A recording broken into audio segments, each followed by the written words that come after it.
Congress M P Sasi തരൂരിനെ CPM-ൽ എത്തിക്കാൻ താൻ ചർച്ച നടത്തിയെന്ന വാർത്തകൾ അടിസ്ഥാനരഹിതമാണെന്ന് വ്യവസായി MA യൂസഫ് അലി.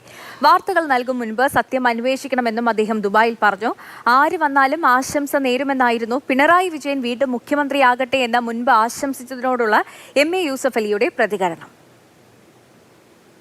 ദുബായിൽ നടന്ന എമിറേറ്റ്സ് ലിറ്ററേച്ചർ ഫെസ്റ്റിവലിൽ പങ്കെടുക്കാനെത്തിയ കോൺഗ്രസ് എം പി ശശി തരൂർ ഇവിടെ വെച്ച് CPM-ൽ പോകാൻ ചർച്ച നടത്തിയെന്നായിരുന്നു വാർത്ത. ഒരു പ്രമുഖ വ്യവസായിയുടെ നേതൃത്വത്തിലായിരുന്നു ചർച്ചയെന്നും വാർത്തയുണ്ടായിരുന്നു. ഇതിനോടുള്ള MA യൂസഫ് അലിയുടെ പ്രതികരണമാണ് ഇത്. ഫ്ലൈറ്റിൽ ഡാവോസിൽ നിന്ന് സൂറിച്ചിൽ വന്നു. ഒരു ദിവസം അവിടുത്തെ ഫുൾ മീറ്റിംഗ് കഴിഞ്ഞു. പിറ്റേ ദിവസം എൻ്റെ ഫ്ലൈറ്റ് പോകുന്നത്. ഇവിടെ എത്തുന്നതിന് മുമ്പ് പറഞ്ഞ യൂസഫ് അലി എന്നാണ് ശശി തരൂർ. ഞാൻ അദ്ദേഹത്തെ കണ്ടിട്ടില്ല ഇപ്രാവശ്യം.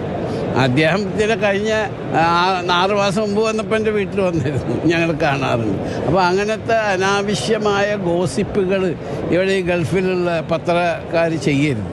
മുഖ്യമന്ത്രിയുടെ ദുബായ് സന്ദർശന സമയത്തെ സ്വീകരണത്തിൽ പിണറായി വിജയൻ വീണ്ടും മുഖ്യമന്ത്രിയാകട്ടെ എന്ന് MA യൂസഫ് അലി ആശംസിച്ചിരുന്നു. ഇതേക്കുറിച്ചുള്ള ചോദ്യത്തിന് മറുപടി ഇങ്ങനെ: നമ്മളിവിടെ വന്നാൽ എല്ലാവർക്കും ആശംസ നേരുകയാണ്. എന്തേ അത് ആര് വന്നാലും നമ്മൾ ആശംസ നേരും. കാരണം നമുക്കൊരു രാഷ്ട്രീയമായ പ്രത്യേകമായൊരു അതിലൊരു പ്രത്യേകമായൊരു എംബിഷനില്ല. അപ്പം പിന്നെ ആര് വന്നാലും ആശംസ. ജയവും തോൽവിയും തീരുമാനിക്കുന്നത് ജനങ്ങളാണെന്നും ആശംസ അറിയിക്കുന്നതിൽ ബുദ്ധിമുട്ടില്ലല്ലോ എന്നുമായിരുന്നു യൂസഫ് അലിയുടെ പ്രതികരണം. Mathrubhumi news, Dubai.